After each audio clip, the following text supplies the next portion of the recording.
If you have been financially affected by the COVID-19 crisis, you may be eligible to access some of your superannuation early. Eligible citizens and permanent residents of Australia can apply to have up to $10,000 released early from their super fund and put into their pockets in the 2020 to 2021 financial year, so between now and July of next year. But should you be doing it? Should you be accessing this money? Let's discuss.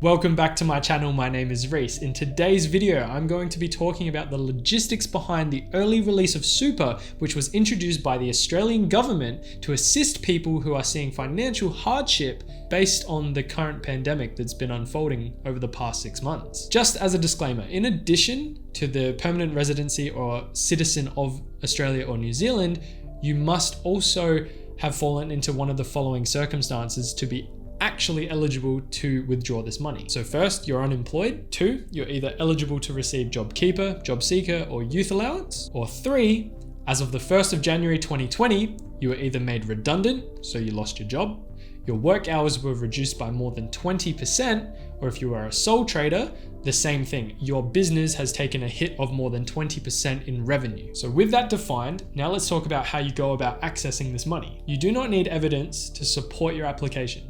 However, I highly encourage you to keep records and documents which can provide information to the ATO in case they request it, because at some point, I believe they are going to start checking up on the reasons why people have withdrawn this money, and I guarantee they're going to find a lot of people who shouldn't have withdrawn that money. So make sure you do meet the criteria, and make sure you do have evidence to back up why you meet the criteria. Evidence to confirm your eligibility may include things like your payslips, your timesheets, letters of written referral from your actual work. So them saying, hey, we're reducing all work hours by 20% within the company. That could come in the form of a written letter, an email. Just keep it saved somewhere local, just for your own records. For sole traders, things like business cash flow, bank statements would definitely be something that would indicate a loss in revenue. And if you are eligible and planning to do this, keep in mind that you can only submit an application once to release $10,000 in this financial year.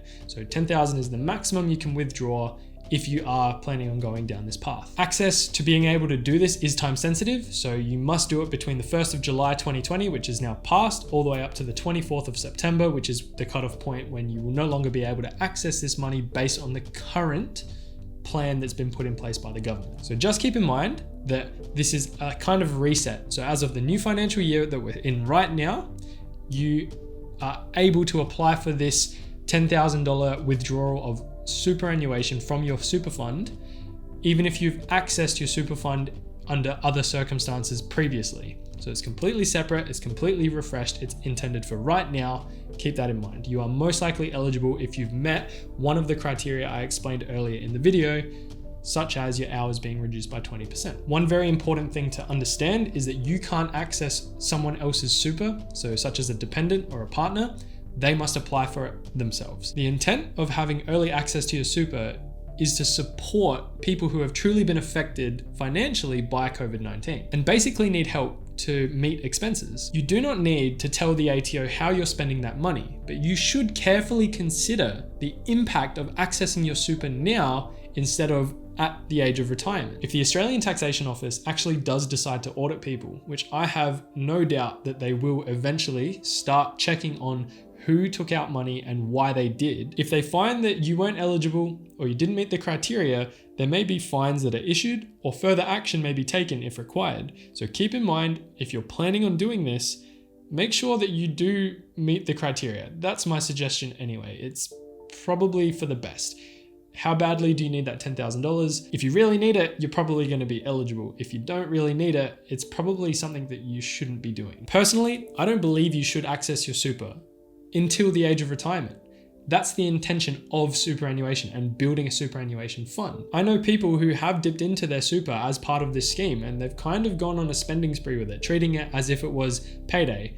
And it's just irresponsible. Ultimately, it's most likely going to affect them later in life and not in a positive way. In summary, super is intended for your future. Think of it like compound interest. If you leave that money in your superannuation account, statistically, based on all of the market crashes and how the trend of the share market has acted over the past 70 years, the money in your superannuation account now to when you retire is going to dwarf whatever it is you are going to take it out and put it towards now. I had a friend say, should I pull the money out of my superannuation account and put it into my offset to offset my loan? And I said, probably not.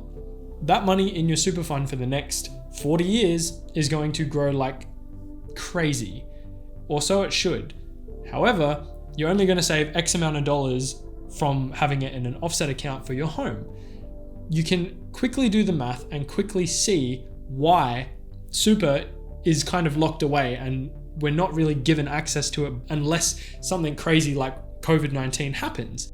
There's a reason why governments say you have to leave it there for a career until you retire, because it's intended to grow and give you a fully funded retirement when you reach the age of currently 67. To me, it would be like dipping into a savings account which you've specifically purposed for something to then go and use it for something which isn't part of the plan for that money. The temptation is always going to be there, but ultimately you're just going to be robbing your future self of the opportunity to execute that plan or kind of survive, depending on how much money it really makes you lose in the scheme of things. On top of that, I feel like the stigma around a lot of the people that I've talked to about it is it's only a crime if you get caught, which is bad. I suspect that a lot of people are going to get in trouble. It makes sense for the ATO to follow up at some point and do their investigations. The money is crisis relief money right now, but they have the measures in place to do these types of checks, especially when it's something as simple as data matching,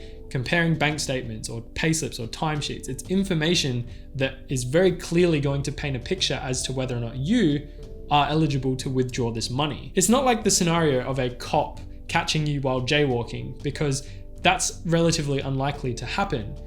This is something that is going to be very obvious to people who are specifically targeting and looking for the information that they need to determine whether or not you were or weren't eligible for access to your super. But I digress. If you do need to access your super right now because it's something that is going to assist you in surviving through this pandemic, you can apply through the ATO online through MyGov. And you have to do it, remember, between the 1st of July of this year, 2020, all the way up to the 24th of September, 2020. I hope you learned something in today's video. I hope that it was insightful, and I hope that you now have something to think about as to whether or not you should or shouldn't be accessing your super early. If you did like the video, please consider liking and subscribing, and I will see you in the next one.